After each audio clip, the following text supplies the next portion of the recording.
Shalom. Selamat pagi Bapak Ibu Saudara yang terkasih di dalam Tuhan. Kita siap memuji Tuhan. Yang di belakang siap maju ke depan. Langsung kayaknya tidak ada respon ya. Kita akan memuji Tuhan. Bapak Ibu ambil saat teduh sebentar. Siapkan diri Bapak Ibu untuk masuk ke dalam hadirat-Mu Tuhan. Terima kasih Tuhan Yesus.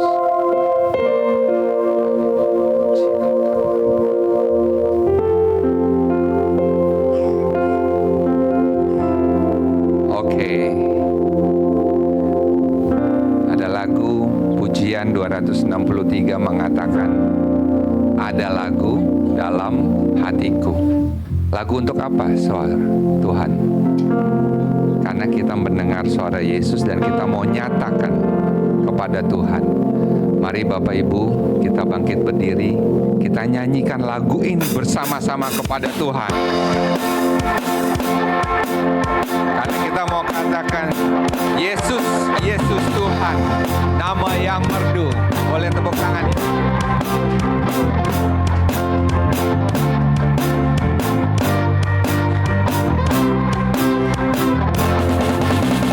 Ada lagu dalam hatiku, ku dengar suara Yesus. Jangan takut, ku besertamu, hidupku sentosa terus. Yesus, Yesus, Yesus Tuhan, nama yang merdu, yang mengaruniakan lagu dalam hatiku. Ayat 2, amat hina dulu hidupku, jauh dari kesukaan, lalu diberikannya ku lagu, ku nyanyikan pujian.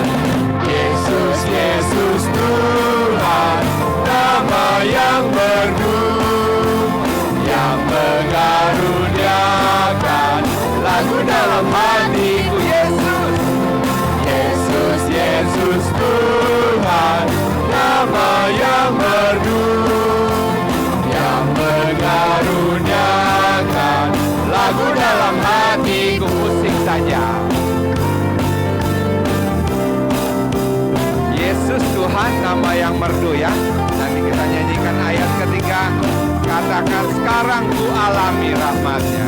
Sekarang ku alami rahmat-Nya. Ku berlindung pada Yesus, ku tetap memandang wajah-Nya, maka ku menyanyi terus. Kata Yesus, Yesus, Yesus Tuhan, nama yang merdu, yang mengaruniakan. Yesus, lagu dalam hatiku. Yesus, Yesus, Yesus Tuhan, nama yang merdu, yang mengaruniakan lagu dalam hatiku. Ayat 4, sangat lama lagi datangnya, ku disambut oleh Dia, ku diangkat turut sertanya, dan bertata di surga. Yesus, Yesus, Yesus Tuhan, nama yang merdu, yang mengaruniakan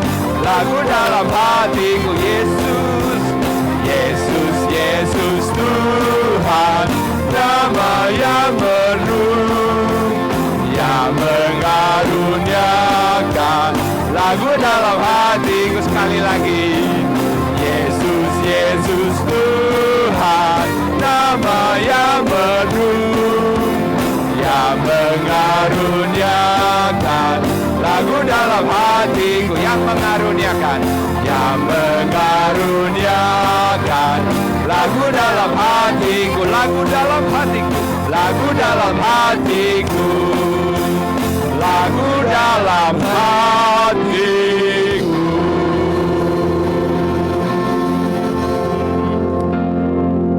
Hanya Yesus nama yang merdu, dan hanya Yesus yang mengaruniakan itu kepada kita. Amin. Kita berdoa Bapak Ibu, kita siapkan diri kita. terima kasih untuk pagi hari ini. Yesus, nama yang merdu, biarlah nama itu kami terus serukan dan nyanyikan di dalam kehidupan kami. Kami siap Tuhan untuk memuji Engkau terus di dalam ibadah kami pada pagi hari ini. Inilah kami Tuhan, Engkau yang menyucikan dan menguduskan dengan kuasa darah Yesus yang tercurah di kayu salib.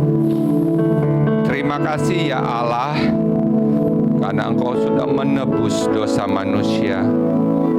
Kau mati di kayu salib dan Kau bangkit mengalahkan maut. Dan kami punya janji keselamatan di dalam Engkau. Pimpin ibadah kami pada pagi hari ini, dari awal, pertengahan hingga akhir. Biarlah hanya Tuhan yang dimuliakan melalui puji-pujian kami. Terima kasih ya Yesus, terima kasih. Di dalam nama-Mu kami berdoa dan mengucap syukur, haleluya. Amin. Bapak Ibu, kita mau terus katakan, kita mau masuk di dalam hadirat Tuhan dengan korban pujian. Katakan melalui lagu ini saudara, kita mau masuk ke hadirat Tuhan dengan kekudusan. Karena di hadapan Tuhan kita mau merasakan kedamaian dan kita rasakan keagungan Dia.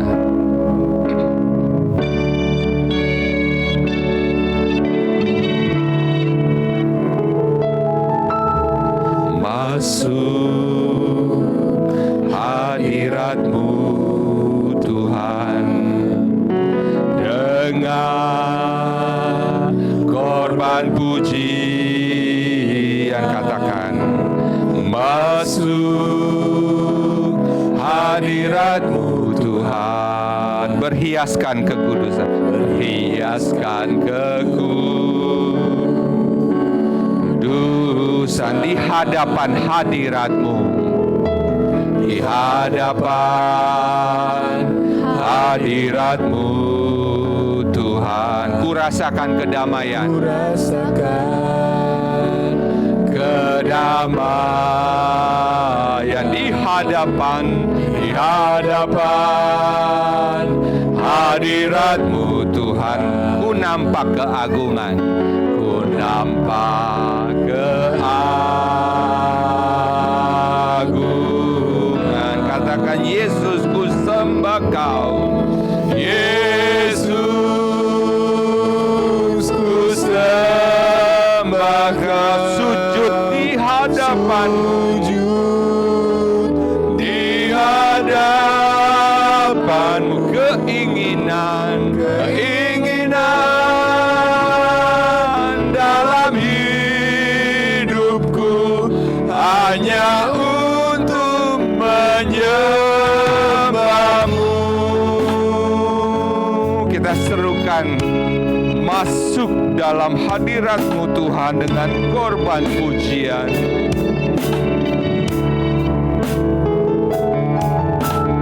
Masuk, benar Tuhan, hadirat-Mu Tuhan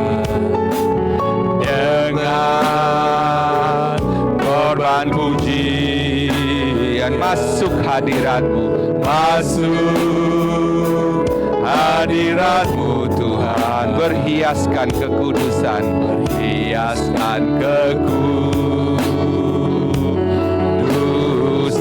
di hadapan hadirat-Mu. Di hadapan, benar Tuhan Yesus, hadirat-Mu Tuhan. Ku rasakan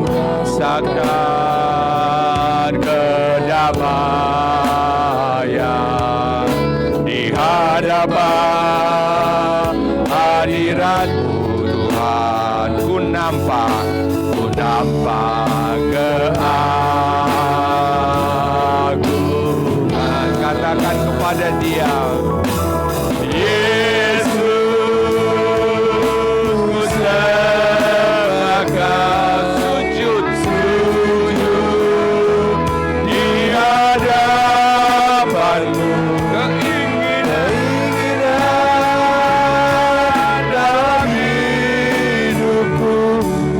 hanya untuk menyembah-Mu.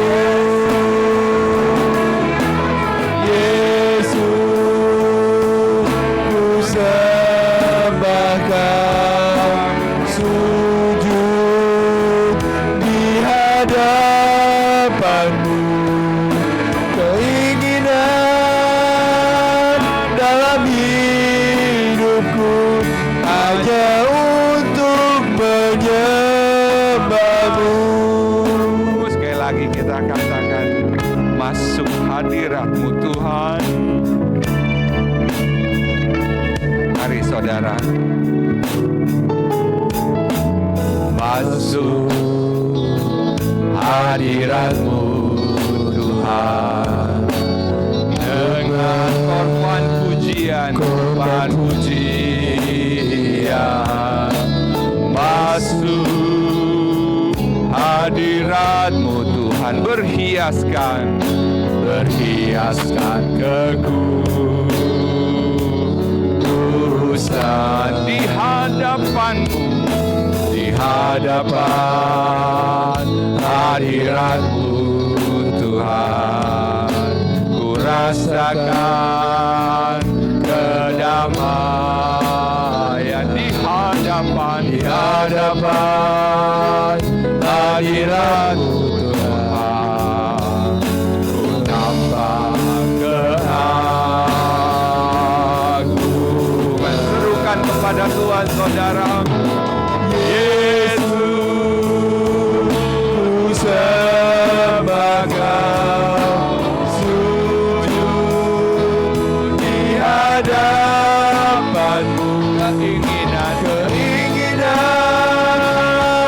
dalam hidupku hanya untuk menyembah-Mu. Serukan Yesus. Yesus, ku sembah Kau, sujud di hadapan-Mu. Keinginan dalam hidupku hanya untuk menyembah-Mu. Dengan sungguh Yesus.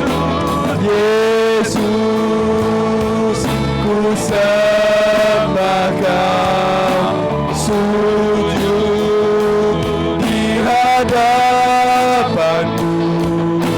Keinginan dalam hidupku hanya untuk menyembah-Mu. Yesus, ku sembah Kau, sujud di hadapan-Mu. Keinginan dalam hidupku hanya untuk menyembah-Mu. Yesus, Yesus, ku sembah Kau, sujud di hadapan-Mu. Keinginan dalam hidupku hanya untuk menyembah-Mu.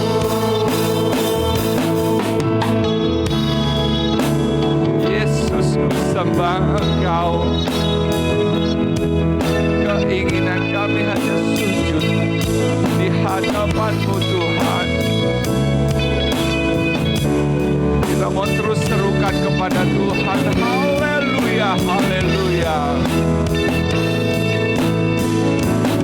Haleluya, haleluya. Katakan saudara kepada Tuhan. Haleluya, haleluya, haleluya, haleluya,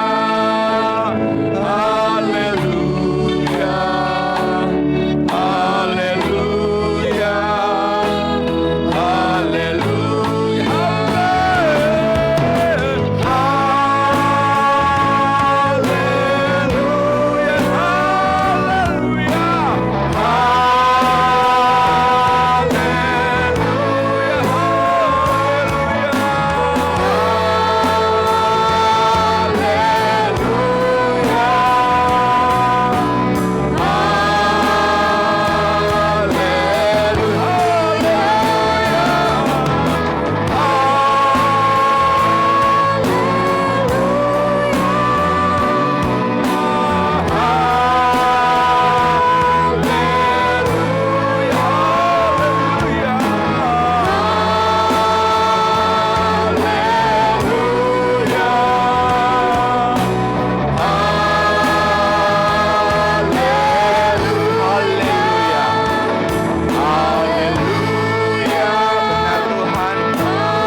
khotbah dan renungan yang akan dibawakan oleh Pastor Muhsin, Bapak Ibu Saudara, kita siapkan diri kita.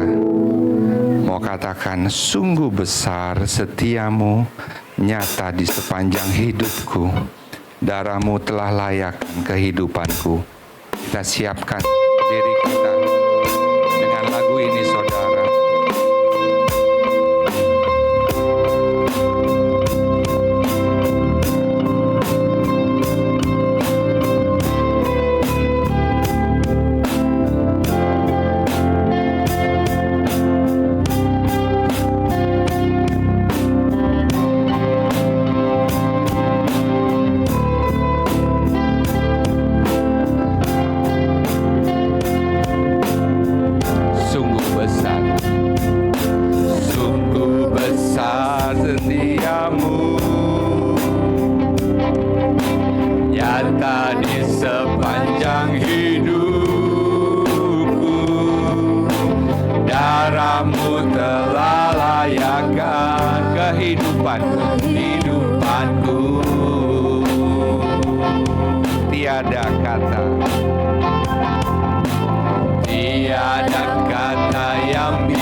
Katakan kepada dia, saudara. Sungguh besar setiamu, benar Tuhan, nyata di sepanjang hidupku. Darahmu telah layakkan kehidupanku. Tiada kata yang bisa, tiada kata yang bisa lukiskan indahnya Kau Tuhan. Bagimu segala pujian dan kemuliaan. Ku tinggikan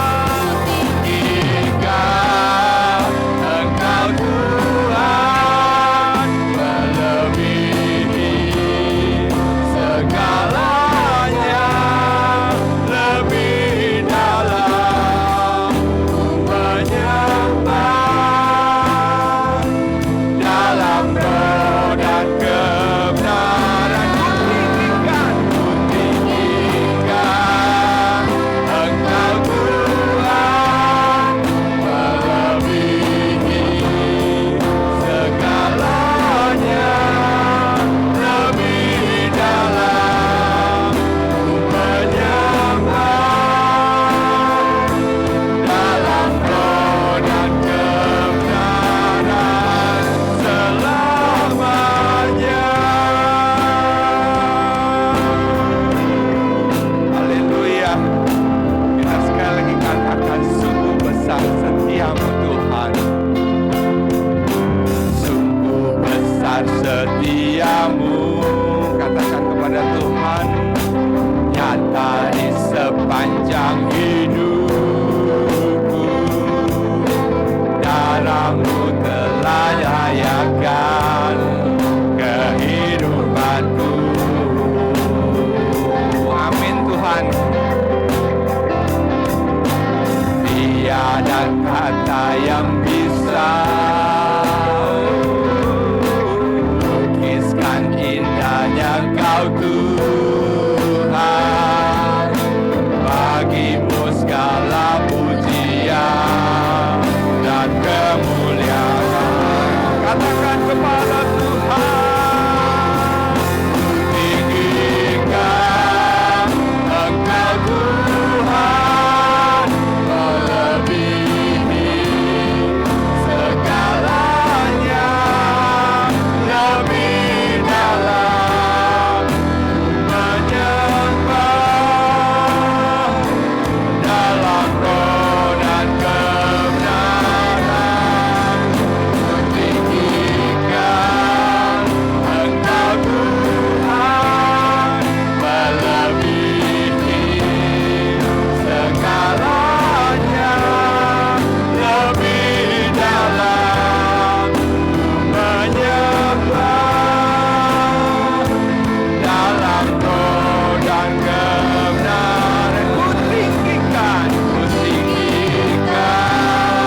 Serahkan kepada Tuhan.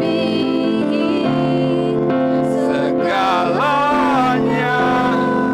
lebih dalam ku menyembah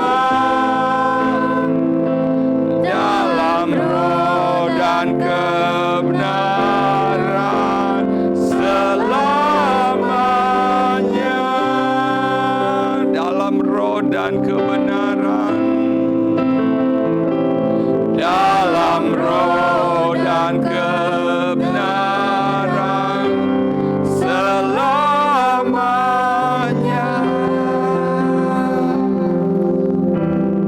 Kita berdoa, saudara. Bapa di surga, Bapa yang mengasihi kami datang kepada Tuhan dan bersyukur kami boleh datang ke hadirat Tuhan, menyembah Engkau Allah kami yang hidup. Dan kami juga ingin mendengar suara-Mu, supaya kami diubahkan, kami dikuatkan, dan kami ditegur oleh Tuhan. Berbicaralah kepada kami siap duduk diam mendengarkan firman Tuhan. Dalam nama Tuhan Yesus, amin. Silakan duduk, saudara yang dikasihi Tuhan. Kali ini kita sampai kepada Kejadian pasal 18, dan kita sudah melihat banyak sekali peristiwa, cerita, kisah tentang Abraham, bapa leluhur kita.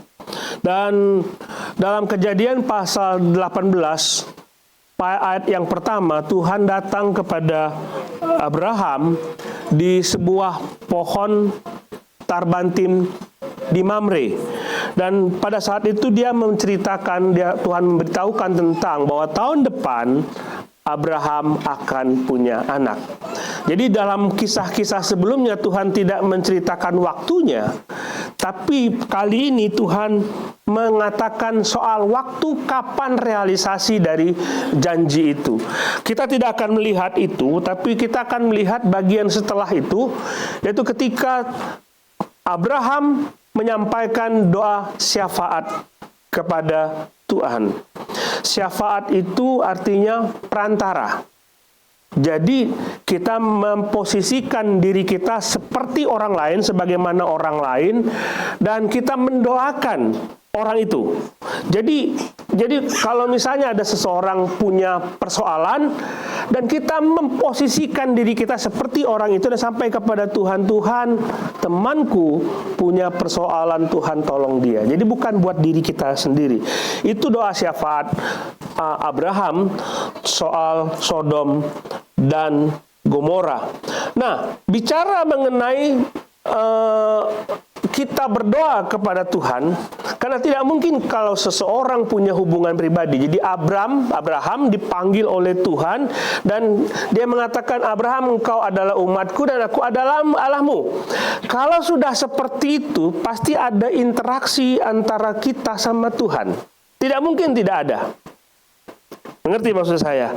Kalau saudara punya teman, saudara punya istri, punya suami, sudah menikah, masuk ke dalam pernikahan, di rumah nggak mungkin nggak ngomong-ngomongan. Harus ngomong-ngomongan. Karena ada hubungan pribadi. Demikian pula kita dengan Tuhan. Kita punya hubungan pribadi dengan Tuhan. Kita punya hubungan pribadi, maka kita ngomong sama Tuhan. Tuhan ngomong sama kita. Bukan satu arah. Doa itu tidak satu arah. Doa itu dua arah. Kita ngomong sama Tuhan, Tuhan ngomong sama kita. Pernah nggak ngerasain itu? Waktu saudara berdoa, berdiam diri di hadapan Tuhan, sudah ngomong, sudah berdoa ini kepada Tuhan, lalu diam. Tidak memikirkan apapun, hanya diam saja. Tidak mengatakan apapun, berdiam diri di hadapan Tuhan dan siap mendengar suara Tuhan. Harusnya seperti itu terjadi dalam kehidupan kita sebagai orang Kristen. Nah, kali ini kita akan melihat doa Abraham tentang Sodom dan Gomora. Saudara sudah tahu itu tentang Sodom dan Gomora. Ini cukup panjang. Saya tidak akan mengajak saudara untuk membacanya. Nanti saudara baca. Nanti ketika khotbah ini selesai, nanti akan diberikan kepada saudara link ibadahnya, kemudian ada slide-nya nanti akan diberikan kepada saudara ketika di dalam link ibadah itu. Nah, kita punya hak istimewa untuk bicara sama Tuhan. Kita punya hak istimewa untuk bicara sama Tuhan. Saudara bayangkan orang Israel ketika mau ngomong sama Tuhan dan pengen tahu suara Tuhan, dia akan cari nabi. Nabi, adakah firman Tuhan hari ini? Dan ketika dia ingin menyampaikan sesuatu kepada Tuhan, dia bicara kepada imam. Imam, tolong sampaikan kepada Tuhan. Jadi imam itu sebagai perantara. Dia berdoa syafaat untuk kepada Tuhan. Tapi kita sendiri bisa langsung ngomong sama Tuhan. Benar ya? Kita sudah sepakat itu bahwa kita semua tidak perlu pakai perantara. Kita bisa langsung bicara sama Tuhan, tidak perlu pakai liturgi. Liturginya apa? Ya mesti begini dulu, mesti begitu dulu, lalu pakai gerakan-gerakan tertentu. Kita nggak perlu. Emang Tuhan kayak gitu? Enggak, tidak perlu. Enggak seperti buka komputer harus pencet ini, masukin password. Tidak perlu. Langsung ngomong. Tuhan bisa berinteraksi dengan kita kapan saja dan dimanapun. Nah, namun keistimewaan itu sering disalahgunakan. Sering disalahgunakan. Contohnya gini. Menurut saudara, apa itu doa? Apa itu doa? Hah? Ya kenapa? Apa gunanya doa? Apa fungsi doa? Jangan salah, jangan takut salah gitu ya, nggak apa-apa. Apa fungsi doa? Iyalah Pak, kalau saya tidak berdoa saya nggak kuat Pak. Gitu kan? Iyalah Pak, kita kan punya Tuhan, kita perlu mohon sesuatu karena kita nggak bisa menghandle persoalan kita sendiri. Kita butuh Tuhan. Nah, jadi segala sesuatu yang berkenaan dengan doa kita pikir kita butuh Tuhan dan kita ngomong sama Tuhan. Selalu seperti itu konsep kita tentang doa. Padahal tidak seperti itu. Doa itu adalah komunikasi dengan Tuhan, entah kita mohon atau tidak. Benar nggak? Halo? Kita mohon atau tidak? Jadi saudara kalau tidak ada perlu apa-apa, maksudnya tidak meminta sesuatu, tidak minta ini, tidak punya keinginan, tinggal ngomong, Tuhan apa kabar? Baik pasti ya. Tuhan, aku ingin ngomong, bicara. Anak kita datang kepada kita bukan karena minta sesuatu, bukan. Pengen ngomong aja, pengen ada komunikasi sama kita. Doa itu kayak gitu, saudara. Jelek bener kamu kalau mau sesuatu baru datang. Benar nggak? Pak, aku ke rumah ya. Ini pasti minta duit. Ini pasti minta duit. Kalau nggak minta duit, pasti nggak datang. Kamu tegur papa kalau kamu minta sesuatu. Kalau anak kita kayak gitu, kurang ajar nggak? Kalau anak kita gitu, kurang ajar nggak? Kurang ajar.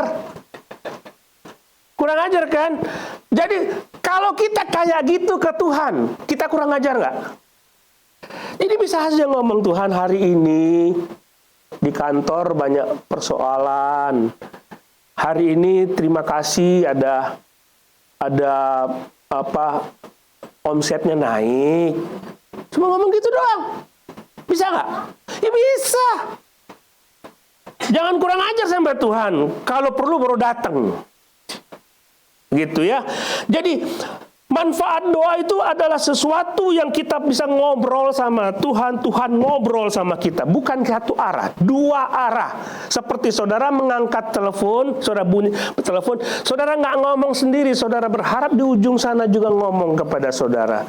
Ya kan? Kalau saudara chat kepada seseorang pakai WhatsApp, read only. Baca doang.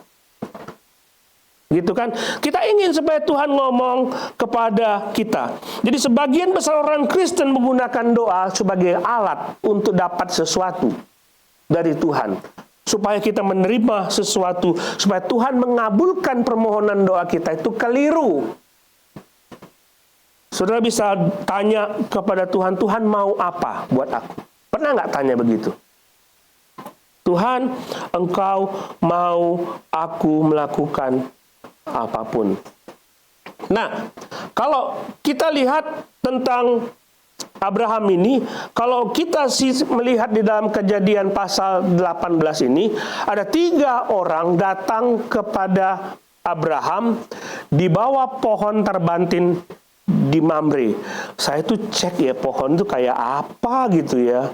Mungkin pohon terbantin itu nggak ngerti lah pohon apa. Pokoknya saya cek pohon terbantin itu teduh sekali, lebar sekali daunnya, lebat sekali, dan kalau kita siang-siang duduk di situ, dan itu teduh sekali.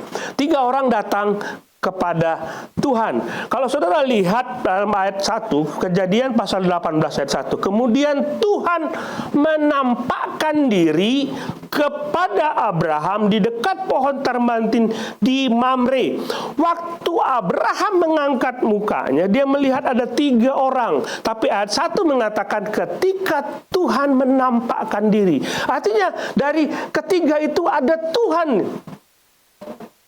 Dan kalau saudara melihat ketika Tuhan bicara sama Abraham, lalu 2 orang pergi ke Sodom dan Gomora. Jadi dari 3 itu, ada 1 pribadi Tuhan datang kepada Abraham. Dia samperin Abraham. Tuhan samperin Abraham. Jadi kalau kita melihat gini, itu adalah doa. Jadi waktu mereka bercakap-cakap, seperti ketika mereka melihat ke Sodom dan Gomora, ngobrol. Coba lihat itu Sodom. Ngobrol. Jadi seperti itu. Jadi ini makanya disebut sebagai doa Abraham. Doa Abraham. Kalau saudara baca ini, pasti saudara waktu doa syafaat Abraham untuk Sodom itu, saudara melihat Abraham mengatakan, Tuhan, bagaimana kalau ada 50 orang benar, apakah kota itu akan dihancurkan? Bagaimana kalau 45? Seolah-olah dia mendesak Tuhan, mendesak Tuhan, mendesak Tuhan. Kita belajar dari situ bahwa Tuhan bisa didesak, padahal tidak. Bagaimana kalau begini Tuhan? Bagaimana kalau gini? Doa tidak seperti itu. Mereka sedang bercakap-cakap dan tidak mendesak Tuhan. Doa yang begitu panjang bukan untuk mendesak Tuhan. Pak Pendeta, kalau bukankah kita tidak boleh berhenti berdoa? Benar. Tujuannya bukan kalau sering kita berdoa Tuhan mengabulkan permohonan kita. Konsep itu harus hilang. Memang doa tidak boleh berhenti. Tapi kita harus benar-benar memiliki mindset doa yang benar. Tuhan kita terlalu besar untuk kita perlakukan seperti jongos. Saudara punya pembantu di rumah, buatin minum, buatin kopi, semua dia bisa lakukan. Tuhan nggak kayak gitu, saudara. Dia lebih besar dari kita. Kita tidak bisa memerintah Tuhan untuk mengabulkan, mendesak Tuhan untuk mengabulkan permohonan kita. Lihat ayat yang ke-17 dalam Kejadian pasal 18 ayat 17. Berpikirlah Tuhan, apakah aku... Jadi gini saudara, ini ada 3 orang. 2 orang sudah pergi ke Sodom, ya. 1 orang bersama-sama dengan Tuhan, dan Tuhan ngomong gini, berpikirlah Tuhan, apakah aku akan menyembunyikan kepada Abraham apa yang hendak kulakukan ini. Jadi dia ngomong sama Abraham, aku punya rencana, aku sembunyikan tidak itu dari Abraham. Itu kalau kita lihat, itu sebenarnya kalimat retoris. Tuhan tidak pernah menyembunyikan rencananya kepada umatnya. Tuhan tidak pernah menyembunyikan apa yang dia kehendaki kepada Abraham, karena mereka begitu dekat. Jadi Tuhan yang memulai percakapan itu. Kalau dia tidak memulai percakapan itu, tidak ada doa tentang Sodom dan Gomora. Jadi dia kasih tahu kepada Abraham, Aku akan menghancurkan Sodom dan Gomora. Jadi dia ngomong begini, aku sudah mendengar kisah tentang Sodom dan Gomora. Dan betapa banyak kejahatan yang dilakukan oleh orang-orang tersebut. Dia ngomong kepada Abraham, dan Abraham mengerti maksud Tuhan, bahwa Tuhan akan menghakimi Sodom dan Gomora. Tuhan akan menghancurkan Sodom dan Gomora. Lihat ini, semuanya bermula dari Tuhan, bukan dari Abraham. Setiap doa itu bermula dari Tuhan, bukan dari Abraham. Dan setiap rencana-rencana itu dikemukakan Tuhan kepada Abraham. Ini rencanaku loh, Abraham. Dan Abraham mengerti, melihat rencana itu, dan dia mulai berdoa tentang rencana Tuhan itu. Gini saudara, kalau saudara berdoa dan saudara mengatakan doa yang dijawab itu kalau beriman, apa yang disebut dengan iman? Apa yang disebut dengan iman? Pak, iman itu kalau saya berdoa yakin dijawab oleh Tuhan, itu pasti dikabulkan. Nah, semua orang bisa yakin kok. Tapi dikabulkan nggak? Belum tentu. Lah bagaimana? Sudah, kalau kamu punya iman sebesar biji sesawi, maka doamu akan dijawab oleh Tuhan. Iman itu adalah ketika Tuhan menyatakan rencananya dan kita berdoa sesuai dengan rencana Tuhan, maka dikabulkan. Klop apa yang Tuhan mau dengan yang kita mau. Itu iman. Kalau Tuhan nggak mau, nggak bisa, saudara. Jadi jangan ngomong bahwa kalau saya beriman, semua orang juga bisa kok beriman. Saya yakin Tuhan bisa jawab. Tapi apakah doamu sesuai dengan rencana Tuhan? Tuhan, aku berdoa tahun depan aku kaya raya. Yakin aku bisa dijawab oleh Tuhan. Aku bisa beli pulau itu. Yakin, tapi dikasih nggak? Belum tentu. Apakah Tuhan mau atau tidak? Jadi, kalau berdoa, mulailah dari rencana Tuhan, bukan dari rencana kita. Bukan dari rencana kita. 1 Yohanes 5:14, dan inilah keberanian percaya kita kepadanya, yaitu bahwa ia mengabulkan doa kita jika kita meminta sesuatu kepadanya menurut kehendaknya, bukan kehendak kita. Berarti jangan paksa Tuhan. Memang kita siapa? Ya, jangan paksa Tuhan. Jadi doa orang benar selalu dimulai dengan mengetahui setiap rencana Allah. Harus di situ. Waktu saudara berdoa, pasti saudara, ini maunya Tuhan atau enggak ya? Tuhan, aku mau ini. Dan saudara pasti cross check terhadap setiap rencana Tuhan. 1 Yohanes 5:14 mengatakan kalau Tuhan mengabulkan doa itu kalau doa kita sesuai dengan maunya Tuhan. Tuhan nggak mau, ya nggak bisa. Ya, Tuhan menyampaikan itu. Jadi mereka punya hubungan yang erat. Allah menyampaikan rencananya kepada Abraham. Allah tidak pernah merahasiakan kehendaknya kepada kita. Saudara sendiri nggak cari kehendak Tuhan. Saudara nggak cari rencana Tuhan, maka saudara tidak bisa berdoa. Kenapa yang didoakan adalah kehendak kita sendiri. Cari Tuhan mau apa. Kami baru ngobrol tadi di belakang. Pak pendeta, pastor, ini mau jadi pendeta katanya. Ya bagus. Saya bilang, bagus. Saya bilang cerita, saya dulu nggak mau jadi pendeta. Tapi setiap kali saya berdoa supaya usaha saya lancar, bisnis saya lancar, Tuhan ngomong, aku mau kamu jadi pendeta. Jadi doa saya nggak dijawab oleh Tuhan karena tidak sesuai. Tuhan mau saya jadi pendeta, tapi saya minta Tuhan berkati bisnis saya. Nggak klop itu. Jadi tiap malam saya dengar berdoa supaya Tuhan berkati usaha saya. Tuhan bilang, kapan kamu khotbah? kali saya doakan supaya berkati anak-anak saya dan semua. Terus tanya Tuhan, kapan kamu khotbah? Kapan kamu menyerahkan hidupmu? Kita tahu rencana Tuhan, nggak mungkin nggak tahu. Kalau saudara punya hubungan yang baik dengan Tuhan, dia pasti tahu. Kalau saudara pasti tahu.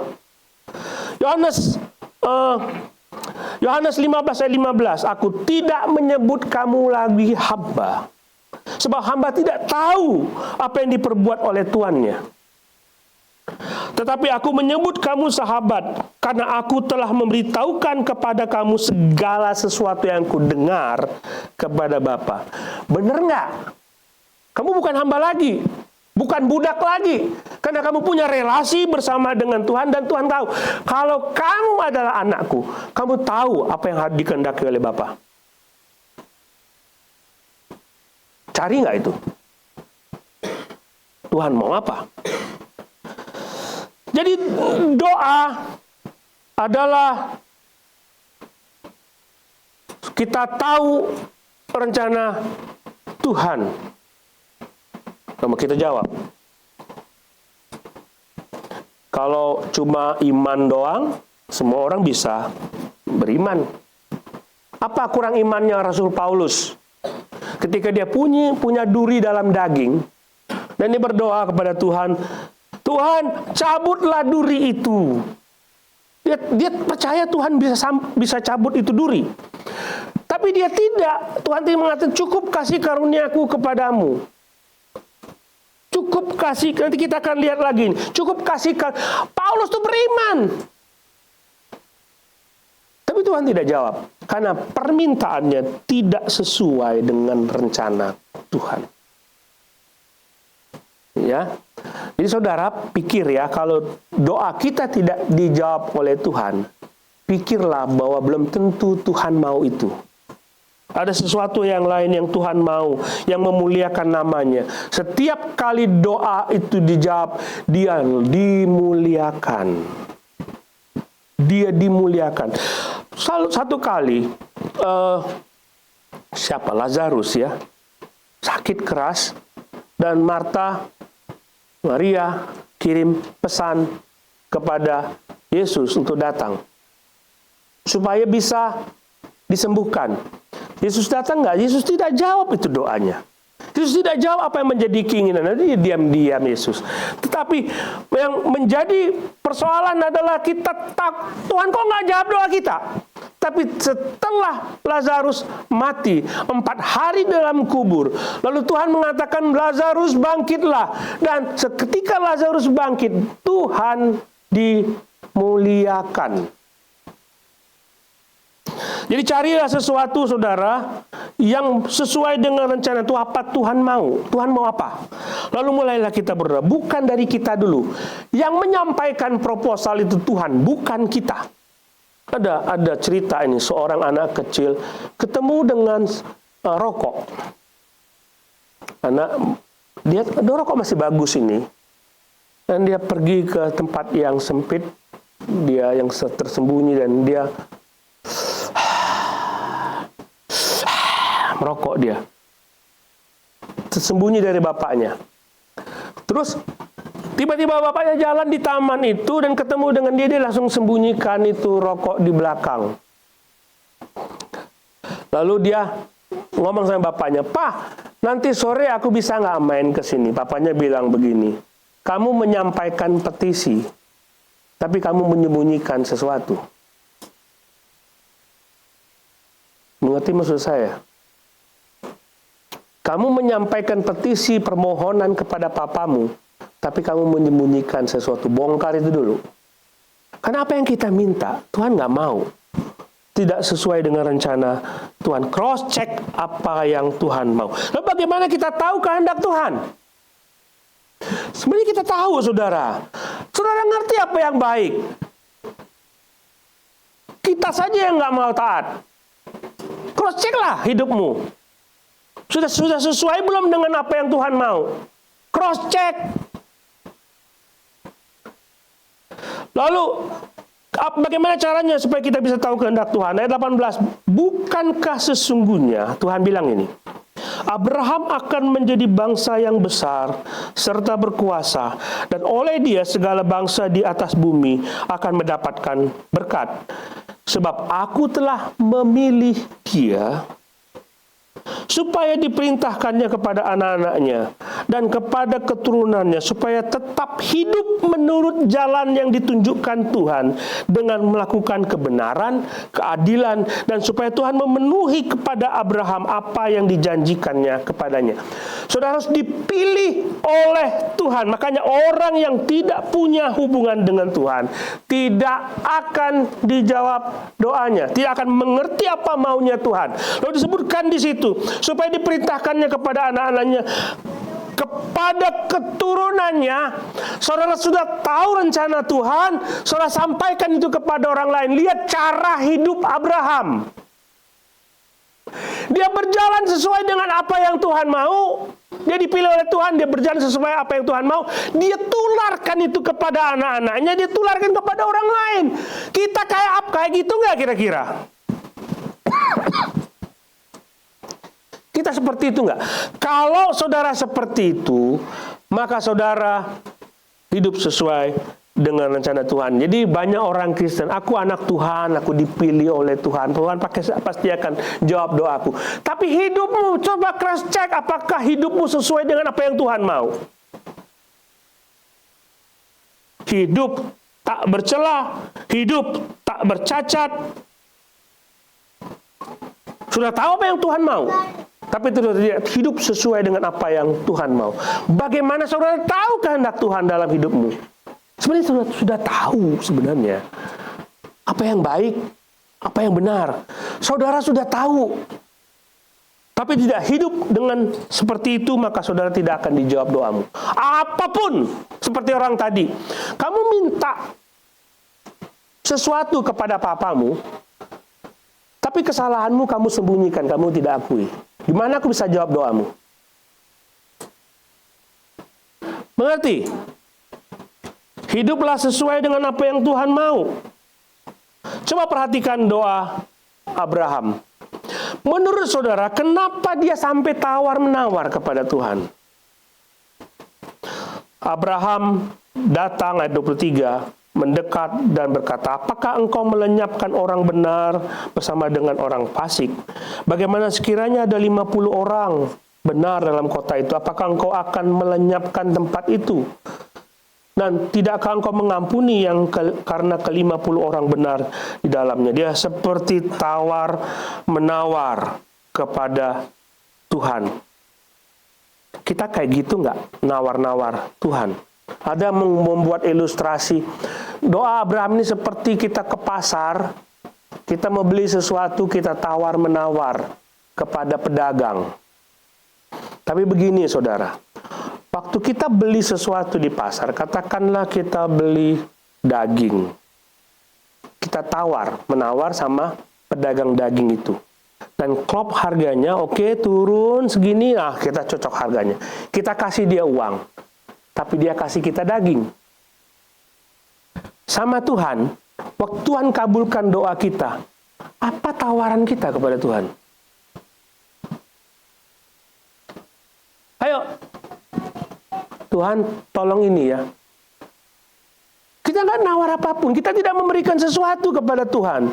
Kita hanya meminta belas kasihan Tuhan. Abraham tidak sedang tawar-menawar dengan Tuhan. Dia tidak sedang tawar-menawar. Abraham tidak khawatir juga tentang Lot. Kita berpikir ini ada Lot dalam Sodom dan Gomora. Coba cek ayat-ayat itu. Ada nggak dia ngomong, Tuhan, tolong selamatkan Lot. Ada situ? Nggak ada.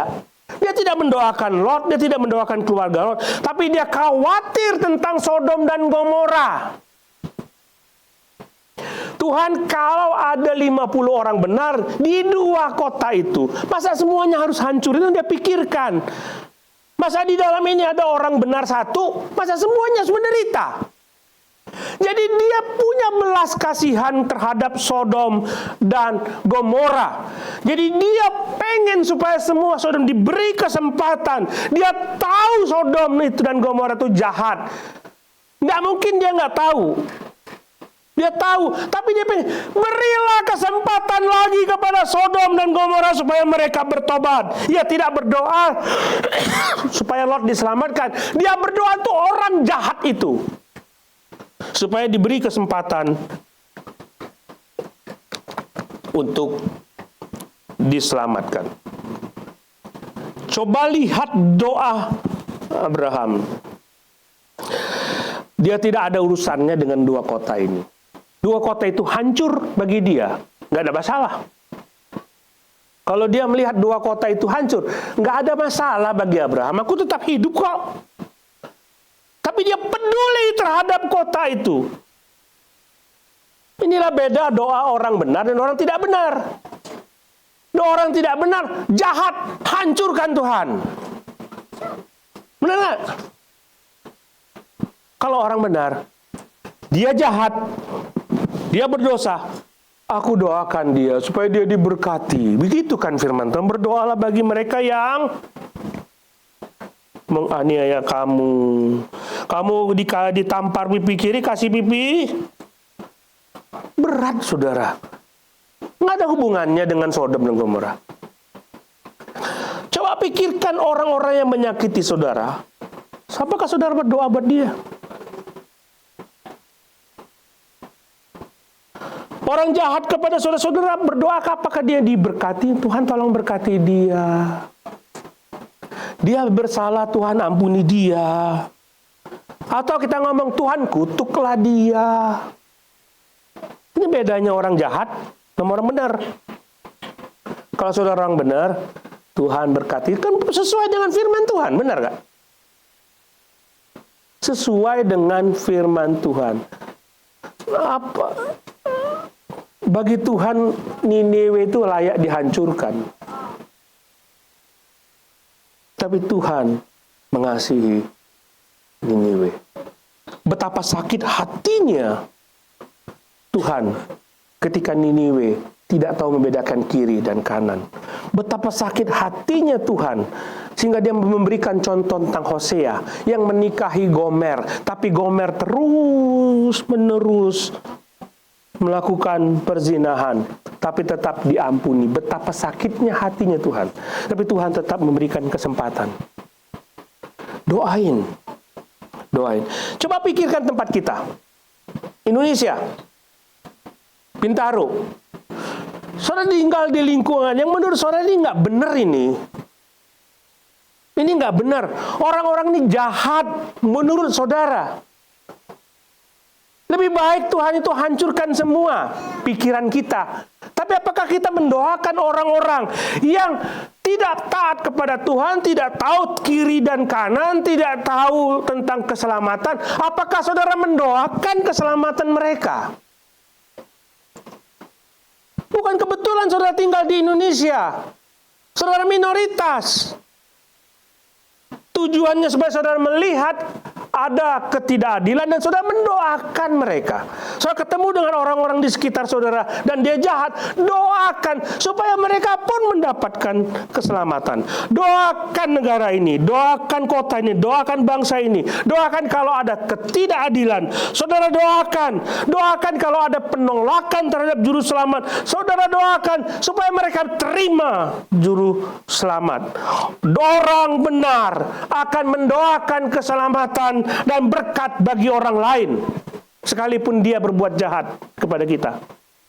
Apa hubungannya Abraham sama Sodom? Nggak ada hubungan. Hancur-hancurlah sana. Tapi dia peduli. Tuhan, jangan hancurkan kota itu. Kalau ada 50 orang saja Tuhan. Kalau ada 10 orang saja Tuhan, jangan hancurkan kota Sodom dan Gomora. Kalau saudara menganggap COVID-19 sebagai hukuman dari Tuhan bagi dunia, siapa yang kena dampak COVID-19? Kita orang Kristen kena nggak? Kena. Mungkin saudara nggak sakit, tapi bisnis saudara kena. Bisa saja apa yang dilakukan oleh Tuhan menghukum sesuatu, kita juga bisa kena dampaknya. Saya harus mengerti itu. Doa orang benar akan mendoakan keselamatan dan berkat bagi orang lain. Kita teruskan. Kejadian 18 ayat 3. Lalu pergilah Tuhan setelah ia selesai berfirman kepada Abraham, dan kembalilah Abraham ke tempatnya. Cuma ayat pendek saja, sudah ngomong-ngomong begitu, Tuhan pergi. Dan tidak ada jawaban dari Tuhan. Baiklah, Sodom dan Gomora tidak akan aku hancurkan. Tidak ada jawaban dari Tuhan. Tidak ada. Tuhan tidak mengabulkan doa Abraham.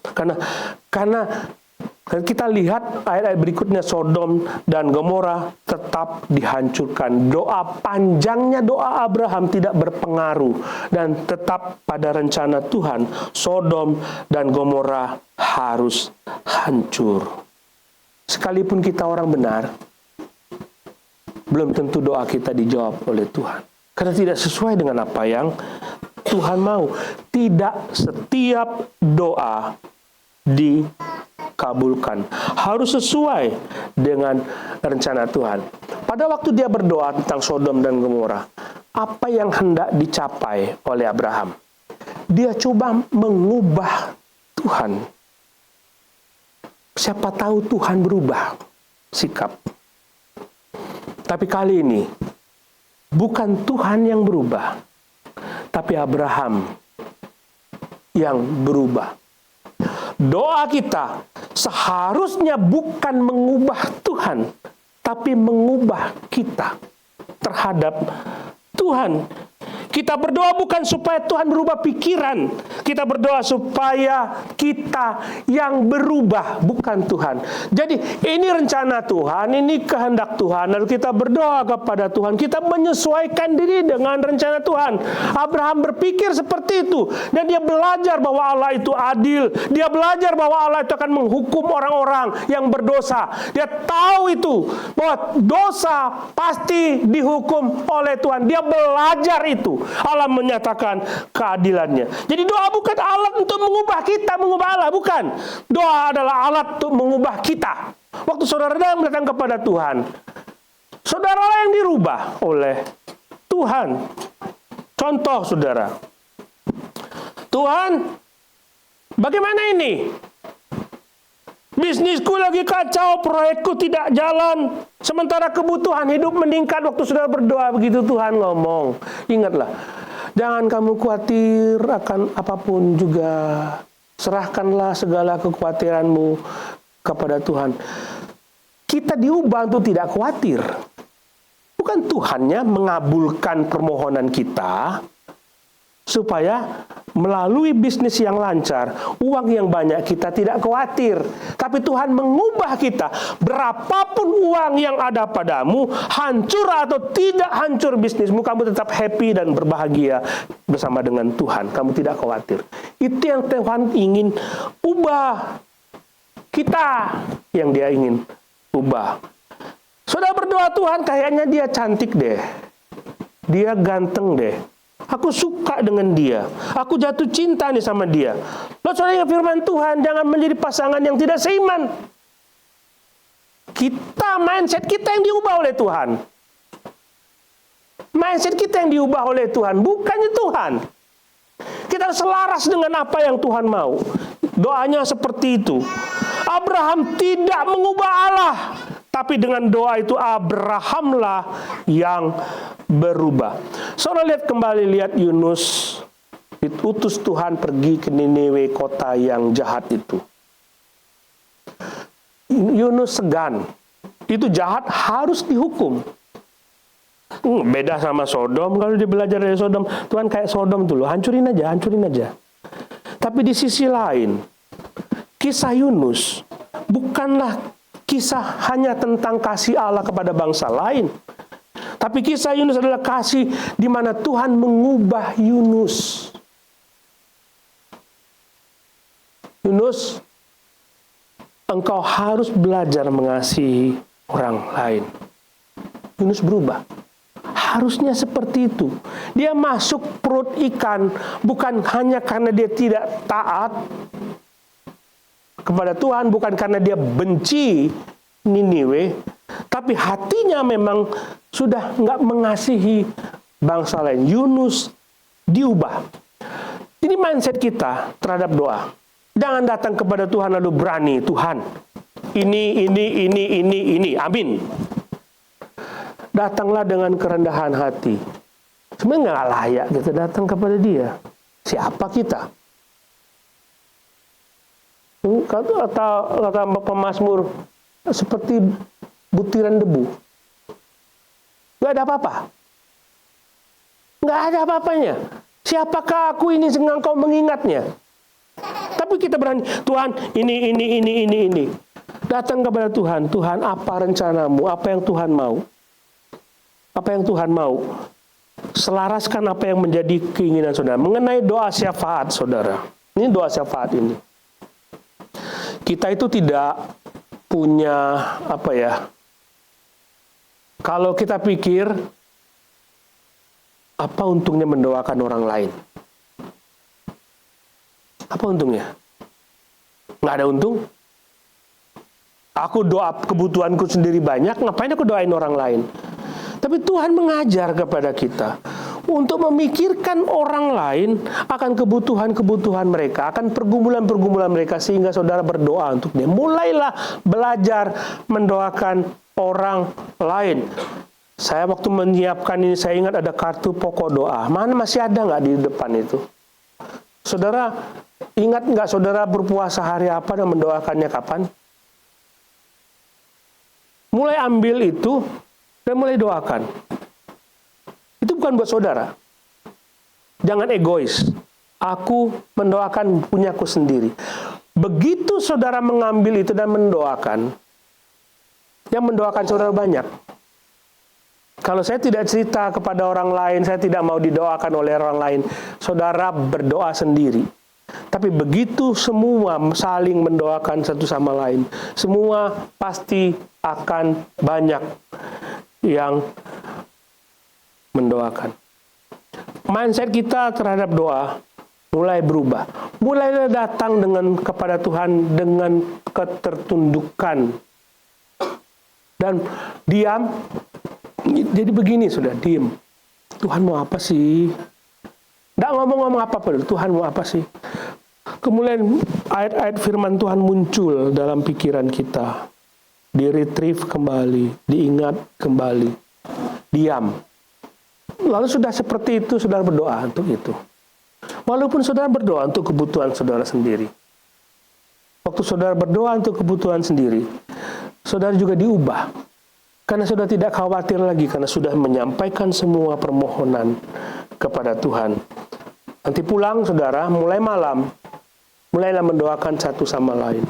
Jangan mendoakan diri sendiri. Mindset kita terhadap doa harus berubah. Mari kita berdoa, saudara.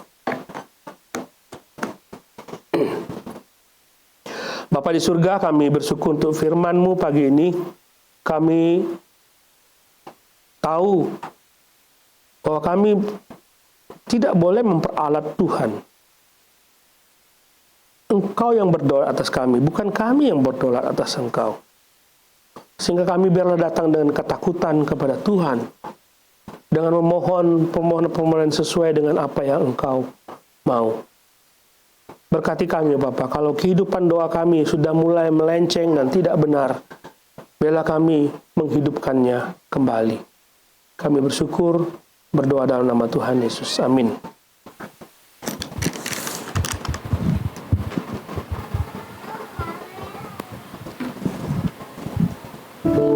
Haleluya.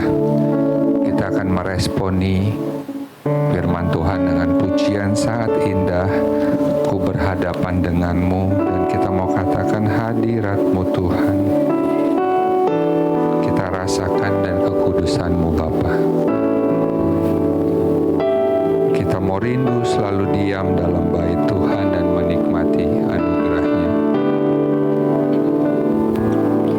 Saat indah ku berhadapan denganmu, memandang wajah-Mu, Yesus. jiwaku. Bawa daku Tuhan, bawa daku erat dalam pelukanmu, menikmati kasih dan indahnya hadirat-Mu. Katakan hadirat-Mu Tuhan, hadirat-Mu Tuhan, ku rasakan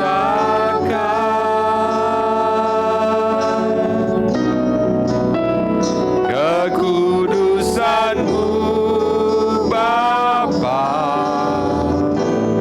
penuhiku. Ku rindu selalu, rindu selalu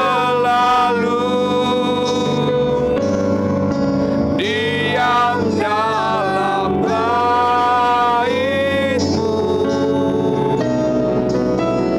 menikmati kasih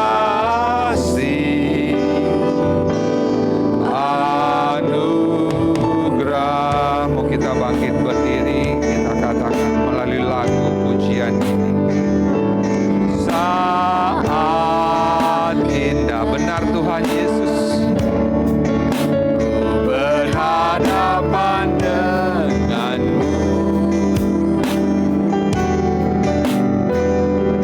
memandang wajah-Mu, Yesus kekasih jiwaku.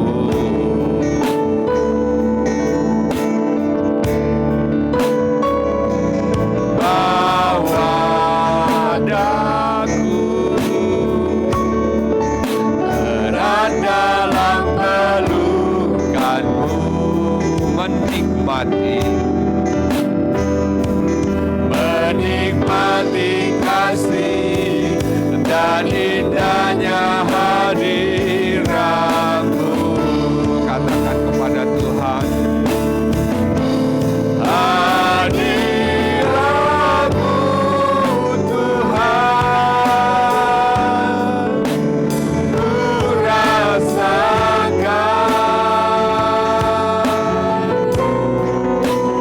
kekudusan-Mu Bapa, penuhiku.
kita berdoa.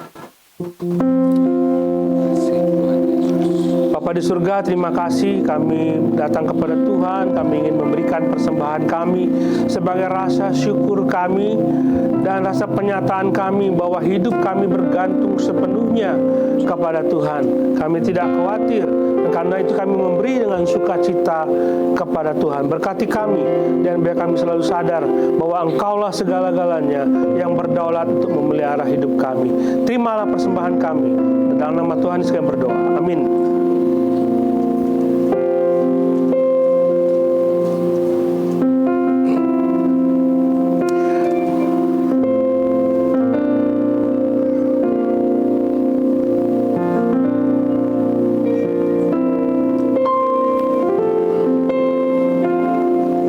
Di tengah-tengah kita hadir yang baru pertama kali hadir bersama dengan kita, Philo. Saudara Philo ini adalah anak pendeta Albert dari Lampung. Ya, jadi kakaknya Glo sudah pernah ke sini, tapi ini adiknya. Dan dia adalah guru dari Yoel. Ya, guru Yoel ya.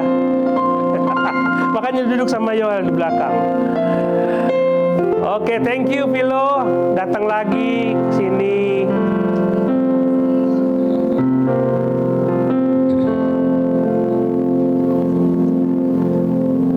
Lalu tanggal 29 saudara kita ada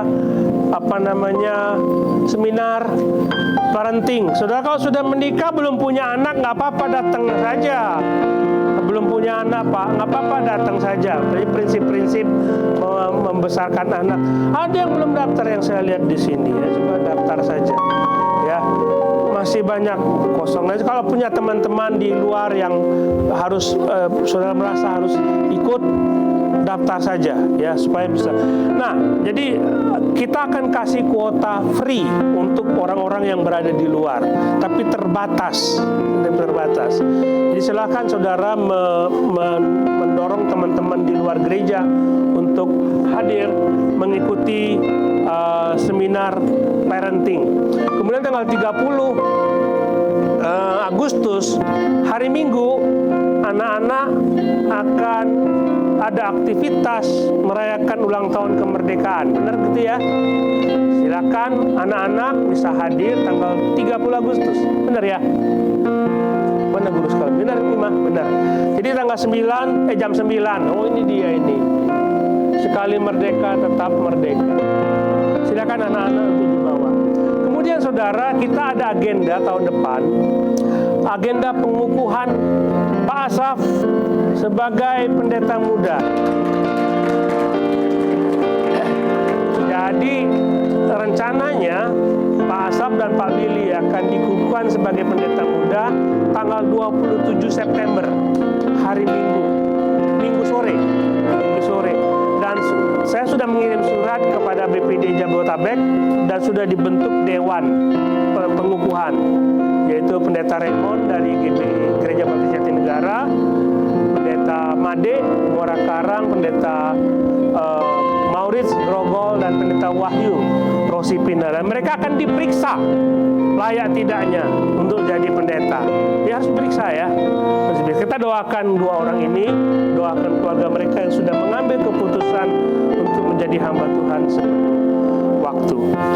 Sekali lagi saudara, saya selalu mengingatkan kalau saudara ada hal yang perlu dibicarakan kepada saya sebagai hamba Tuhan, saya terbuka. Jadi kemarin siapa bilang, pendeta kami itu on call, siapa? Oh, Jack ya.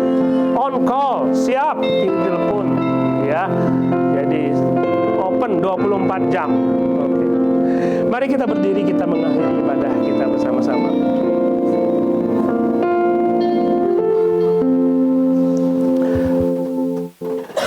Silakan berdoa saudara, nyatakan ucapan syukurmu kepada Tuhan.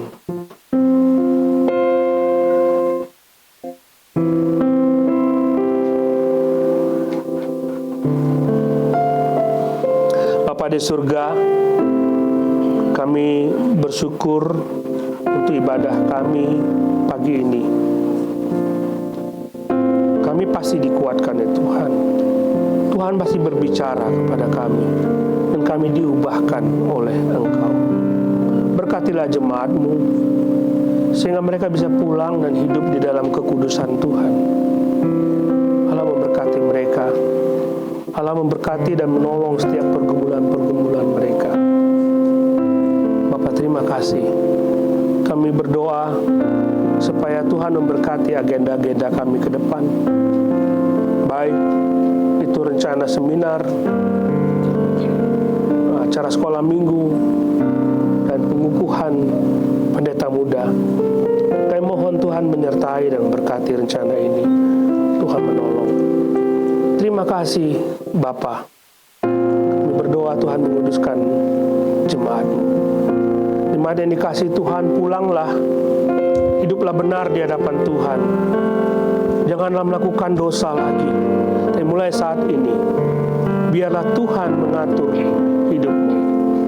Kiranya kasih dari Allah Bapa, penyertaan dalam Yesus Kristus, kekuatan dari Roh-Nya Kudus, beserta dengan engkau, memberkati engkau, memberkati keluargamu selama-lamanya.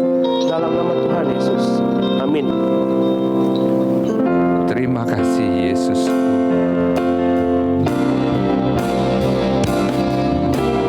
Terima kasih Yesusku, buat anugerah yang Kau beri.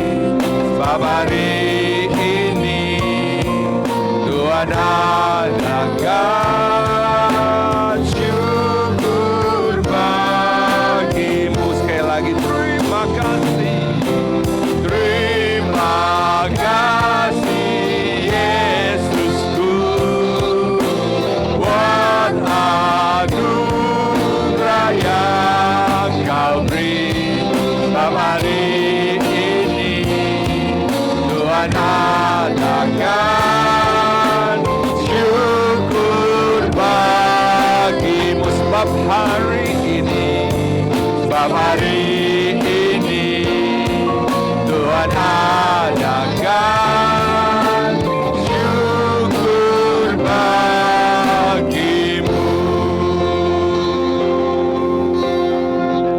Ibadah sudah selesai, Bapak Ibu Saudara boleh ambil saat teduh sebentar sebelum meninggalkan tempat ini.